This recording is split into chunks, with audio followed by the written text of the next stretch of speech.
টাকা বাঁচানোর জন্য লোকটা জলের কল আলগা করে রাখত যাতে মিটারে রিডিং না ওঠে, আবার টুথপেস্ট কাঠি দিয়ে খুঁচিয়ে বের করত, এমনকি একটা আলুবাতি ভেঙে 3 টুকরো করে ব্যবহার করত। রোজ মাইলের পর মাইল সাইকেল চালিয়ে সস্তা হোটেলে গিয়ে 2টো সিঙ্গারা আর একটা ডিম খেয়ে সারাদিন পার করে দিত। আর সুপারমার্কেটে ডিসকাউন্টের মেসেজ পেলেই মেয়াদের শেষ প্রান্তে থাকা সস্তার জিনিস দিয়ে ট্রলি ভরে ফেলত। আর পকেট থেকে কুপনের স্তূপ বের করে $100 বিল মাত্র $1 মিটিয়ে দিত। এভাবে চরম কৃপণতা করে 15 বছরে সে লাখ লাখ ডলার জমিয়ে ফেলল। কিন্তু হঠাৎ একদিন লিফটে সে হঠাৎ অজ্ঞান হয়ে পড়ে গেল। এরপর হাসপাতালে পরীক্ষার পর ডাক্তার জানালো তার শরীরে বাসা বেঁধেছে মরণঘাতী টিউমার, হাতে আছে মাত্র 10 দিন।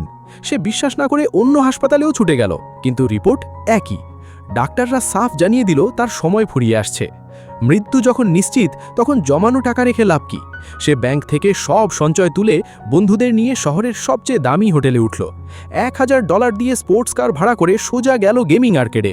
টোকেন দিয়ে ট্রলি ভরে সারা দিন গেম খেলল। রাতে দামি ক্লাবে গিয়ে শয়ে শয়ে মদের বোতল ওড়ালো।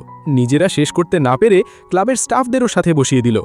এখানেই শেষ নয়, কবরস্থানে গিয়ে নিজের জন্য সবচেয়ে বিলাসবহুল কবরের জায়গা বুক করল। এমনকি ডেড বডি মেকআপ সার্ভিসও ট্রাই করল, যাতে মরার পরও তাকে দেখতে চমৎকার লাগে। দেখতে দেখতে 10 নম্বর দিন চলে এলো। এদিকে পকেটে সব টাকা শেষ।